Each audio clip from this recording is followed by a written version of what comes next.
100তম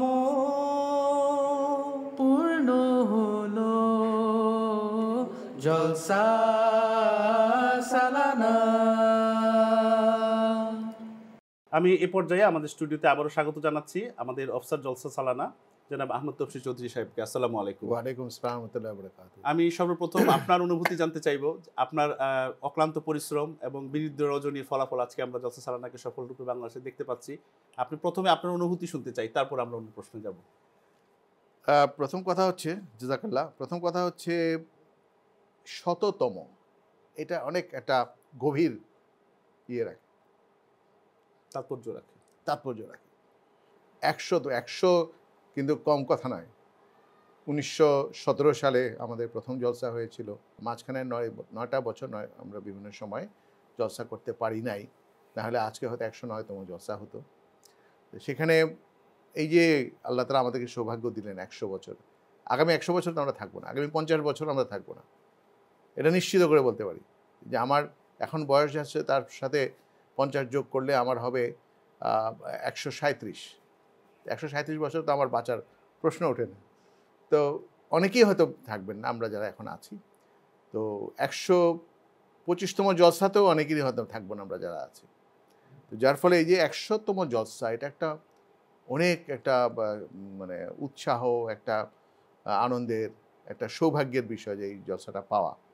আল্লাহ তাআলার ফজলে আমাকে ব্যক্তিগতভাবে আমি বেশ কিছু আমরা শতবার্ষিকী আমরা পেয়েছি। আমরা প্রথমে জামাতের শতবার্ষিকীর সৌভাগ্য পেয়েছি, খেলাফত শতবার্ষিকী পেয়েছি, চন্দ্র সূর্য গ্রহণের শতবার্ষিকী পেয়েছি, তারপরে ওসিয়তের আমরা শতবার্ষিকী পেয়েছি। এইভাবে আমরা বেশ কিছু বাংলাদেশ জামাতের বাংলাদেশ জামাতের শতবার্ষিকী পেয়েছি। তো এই যে শতবার্ষিকীগুলো পাওয়ার সৌভাগ্য হয়েছে, এবার জলসারও শততম জলসার অনুষ্ঠানের সৌভাগ্য পেলাম। তো এটা একটা অত্যন্ত আমি মনে করি সৌভাগ্যের ব্যাপার এবং তাৎপর্যপূর্ণ। তো শততম জলসাকে নিয়ে আমাদের অনেক স্বপ্ন ছিল, অনেক পরিকল্পনা ছিল। কারণ আমরা জানি যে আমাদের বকশীবাজারে আমাদের ছোট্ট পরিসর, এখানে জলসা হয় না, করা যায় না। মানুষের কষ্ট হয়, মানুষ আসতে পারে না, মানুষের জায়গা দিতে পারে না। সে কারণে আমরা ২০১৯ সাল থেকে আমরা পঞ্চগড়ে আহমদনগরে আমাদের নিজস্ব যে জলসাগাহ, সেখানে আমরা জলসার আয়োজন করেছি। কিন্তু সেটা নিয়েও আমাদের অনেক প্রতিবন্ধকতা, অনেক কিছু আমাদের সামলাতে হয়েছে। আমাদের শাহাদাত হয়েছে, আক্রমণ হয়েছে, মানুষজন বাড়িঘর জ্বালিয়ে পুড়িয়ে দেওয়া হয়েছে। প্রচুর ক্ষতি আমাদের এখানে হয়েছে। তো যে আর এবছর বর্তমানে সেই কারণে যদিও আমাদের তারপরেও আমরা ইচ্ছা ছিল, যেমন গত বছর আমরা আমাদের ৯৯তম সালানা জলসা খুব সুন্দরভাবে আমরা আহমদনগরে আমরা করতে পেরেছিলাম। তো আমাদের পরিকল্পনা ছিল যে এই বছর শতবার্ষিক জলসাটাকেও আমরা শততম জলসাটাকেও আমরা সুন্দরভাবে ওখানে করব। কিন্তু আল্লাহ তাআলার পরিকল্পনা, আল্লাহ তাআলার ইচ্ছা। বর্তমানে যে পরিস্থিতি আমরা দেখছি, সেই পরিস্থিতিতে দেখা গেল এবং আমাদেরকে আগে থেকেই মোটামুটি শুরুতে আরও কয়েক মাস আগে থেকেই, মানে আগস্টের পর থেকেই, সেপ্টেম্বর থেকেই আমাদেরকে বিভিন্ন সংস্থা, সরকারের গোয়েন্দা সংস্থা, তাদের সাথে একটা ভালো সম্পর্ক হয়ে গিয়েছিল। তারা প্রথমেই কথাটা বলছে যে এখন কিন্তু আপনাদের জন্য আগামী বছরের জলসাটা খুব চ্যালেঞ্জিং হবে। এই কথা আমাকে বলেছে, চ্যালেঞ্জিং হবে। আমি শুধু একটা মাঝখানে একটু যোগ করি। আমি কিছুক্ষণ আগে ইসলামী সেবা দপ্তরে একটা কাজে গিয়েছিলাম। তো আমি সাহেব বলছিলেন আপনার কথা যে তফসির ভাই যেভাবে এই জলসাকে আয়োজনের জন্য দিনরাত অহরাত পরিশ্রম করছে, আসলে আমাদের এরকম অনেক লোক দরকার আমাদের বাংলাদেশের এই শতবর্ষ জলসাকে। তারপরেও আল্লাহর ফজলে আমরা আজকে দ্বিতীয় দিন না, এটা আমির সাহেব বলেছেন। তা আসলে আমি তো একা করি না, আমার একটা টিম আছে এবং জলসার হ্যাঁ, কিছু কিছু কাজ আমাকে হয়তো একটু দায়িত্বটা বেশি নিতে হয়। কিন্তু আল্লাহর ফজলে আমি বলবো যে আমার যে একটা দক্ষ এবং একটা একনিষ্ঠ একটা টিম আছে, সেটা তো আমি সেই প্রসঙ্গে পরে আসছি। জি। তো এই যে কথা আমাদেরকে বলা হয়েছে যে ব্যাপারটা চ্যালেঞ্জিং, এবং আসলে বাস্তবে এটা চ্যালেঞ্জিং। আমরা যখন নভেম্বর মাসে আমরা পঞ্চগড়ে গেলাম, প্রশাসনের সাথে কথা বললাম, তখন তারাও বললেন যে দেখেন এবার যে অবস্থা, এখানে পঞ্চগড়ে জলসা করার মতো পরিবেশ বা সেই নিরাপত্তা আমরা দিতে পারবো না। হুজুর আমাদেরকে যে চিঠি দিয়ে আমির সাহেবকে বলেছেন জলসার অনুমতি দেওয়ার পরে যে ১৪-১৫ ফেব্রুয়ারি জলসা হবে, কিন্তু হুজুর বলেছেন যে তোমরা, প্রশাসন তোমাদেরকে পুরোপুরি গ্যারান্টি যদি দেয় নিরাপত্তার, তাহলে তোমরা সেখানে প্রত্যেকটা আহমদী নিরাপত্তার জন্য হুজুরের যে উদ্গ্রীব, তোমরা যদি সেটা যদি প্রশাসন তোমাদেরকে লিখিতভাবে গ্যারান্টি দেয় নিরাপত্তার, সেই ক্ষেত্রে তোমরা সেখানে জলসা করবে। তা না হলে মানুষকে এখানে নিয়ে মৃত্যুর মুখে ঠেলে দেওয়ার কোনো প্রশ্ন উঠে না। এটা হুজুর বলেছেন আমাদেরকে। যে কারণে আমরা সেখানে গিয়েছি, তো আমাদেরকে এটাই বলা হলো যে দেখেন এই বছর তো আমার মনে হয় আপনাদেরকে বিকল্প চিন্তা করা উচিত। তো ডিসি সাহেব বলছিলেন যে একটা কাজ করতে পারেন, পঞ্চগড়েই জলসা হোক, কিন্তু শুধুমাত্র লোকালরা থাকবে, আর আপনারা যারা কেন্দ্রীয় কর্মকর্তা এবং বক্তারা তারা থাকবেন, আর বাকি এলাকাটাকে কাতে আমরা ভার্চুয়ালি আমরা কানেক্ট করেন। এই কথা ডিসি সাহেব বলেছিলেন আমাদেরকে, এসপি সাহেব, ডিসি সাহেব। কিন্তু আমরা চিন্তা করে দেখলাম যে এই কথাটা হয়তো তারা শেষ পর্যন্ত এটা রাখতে পারবেন না, এবং আসলে বাস্তবে তাই দেখলাম। তো যে কারণে আমরা প্রথম চিন্তা করলাম না ঠিক আছে, কষ্ট হোক যাই হোক, বকশীবাজার আমাদের কেন্দ্র, আমাদের সেন্টার, তো এখানে আমরা 2018 সাল পর্যন্ত জলসা আমরা করেছি, এখানেই আমরা সেই জলসা করার আমরা একটা চেষ্টা, আমরা পরিকল্পনা নিই যে আমরা এখানেই করবো, প্রশাসনকে জানাই, এবং পঞ্চগড়ে আহমদনগরকে আমরা একটা রিজিওনাল কেন্দ্র হিসেবে আমরা ধরে নিই যে আমরা কেন্দ্র হিসেবে সেখানে কাজ করব।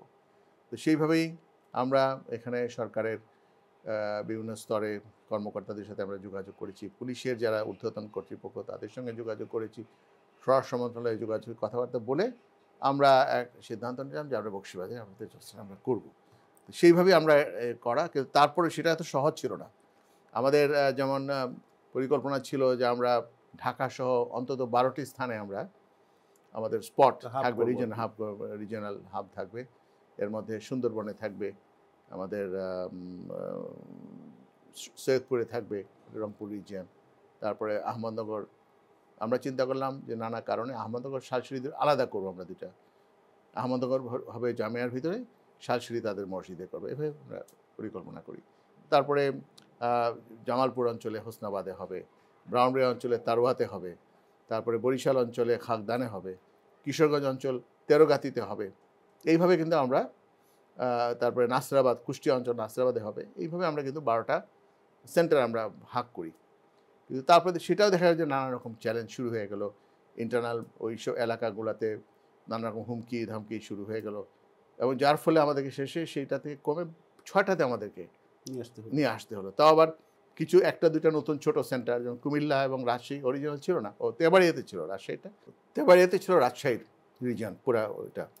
তো তেবাড়িয়া থেকেও দেখা গেল যে পরে সমস্যা, তারা পারবেন না বলেন। আহমদনগর শালচিড়িকে যথেষ্ট হুমকি দেওয়া হলো, ইভেন তারা যদি বসেও জামিয়ার ভিতরেও যদি করেন তাহলেও সেটা রিস্কি, তারা করতে দিবে না, এরকম হুমকি ধামকি দেওয়া হতে থাকলো। তখন প্রশাসন বলল যে আপনারা বাদই দেন। লাস্ট মোমেন্টে তারওয়াতে সবসময় এখানে জলসা হয়, কোনো সমস্যা হয় নাই, কোটাতে জলসা হয়েছে, সমস্যা হয়নি। তো ব্রাহ্মণবাড়িয়া অঞ্চল মনে করেছিল যে তারওয়াতে তারা করতে পারে, কিন্তু শেষ মুহূর্তে তারওয়াটাও আমাদের প্রশাসন বলে যে আমরা আপনাদেরকে নিরাপত্তা বা সিকিউরিটি দিতে পারবো না, আপনারা করবেন না। সৈয়দপুরে মোটামুটি ভালোই ছিল প্রস্তুতি মসজিদে, সৈয়দপুর এবং দিনাজপুর অঞ্চলটা এখানে করবে। লাস্ট মিনিটে সেখানেও দেখা গেল যে প্রশাসনের পক্ষ থেকে বাধা। তেরোগাতি সুন্দর কোনো সমস্যা নাই, তারা বলছিলেনও, কিন্তু প্রশাসন সেখানে এসে বলল যে না, আপনারা করতে পারবেন না। এইভাবে দেখা গেল যে আমাদের 6টাতে সীমাবদ্ধ আসলো, সুন্দরবনে রইল, নাসিরাবাদে থাকলো, আর এদিকে চট্টগ্রাম, আর এই 3টা মূলত প্রধান।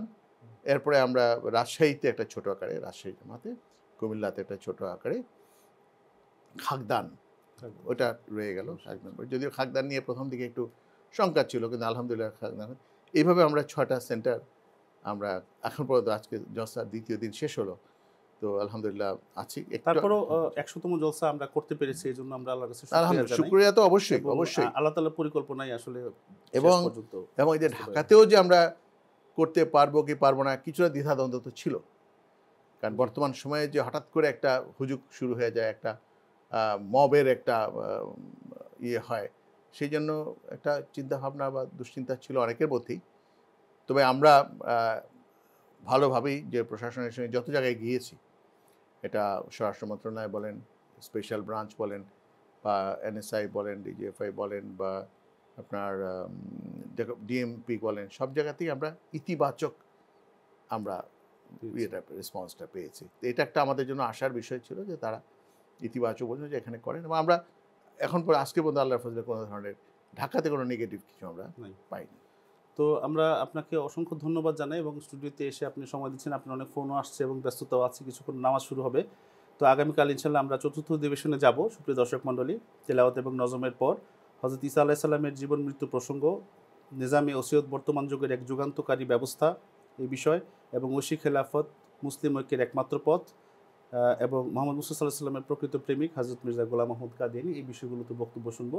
তো আমরা এখন স্টুডিওতে যাব, মানে আমরা এখন কিছু কানেক্ট করব আর আমরা কিছু জলসার অনুভূতি দু চারটা কথা বলি। আমাদেরকে শোনাবেন। তার আগে সংক্ষেপে যদি আপনি একটু আমি একটু দিচ্ছি যে আসলে যেটা বলতে এটা আমি সৌভাগ্যবান, এই যে নিজেকে যে শততম জলসার সাথে সম্পৃক্ত করতে পারা বা এটার জন্য যে কাজ করার যে একটা সৌভাগ্য, এটা আমি মনে করি এটা আমার জন্য একটা বিশাল আমার জীবনের, এটা আমি যতদিন বেঁচে থাকবো এটা আমার জীবনের একটা আর যে আশঙ্কা আপনি সুন্দর ব্যক্ত করছেন 125তম পাবেন কিনা, আমাদের যারা প্রথম জলসা করেছিল তাদেরকে নিয়ে যেমন আমরা এখন স্মরণ করছি, আমাদেরকে নিয়ে ইনশাআল্লাহ আমাদের পরবর্তী না, প্রজন্ম সেটা তো স্মরণ করবেই করবে। করবে, তো আমরা হাজার আমার বছর বেঁচে প্রজন্ম থাকবো এই করবে। আশা করছি ইনশাআল্লাহ। তবে আমি যেটা বলতে চাচ্ছি যে আমি একা তো না, আমার একটা টিম টিম অবশ্যই আছে একটা সঙ্গ করবে। এবং আমার টিমে যারা আছেন আমি মনে করি আমি কিছু অন্তত কয়েকজনের নাম আমার নেওয়া Please, উচিত। বলুন।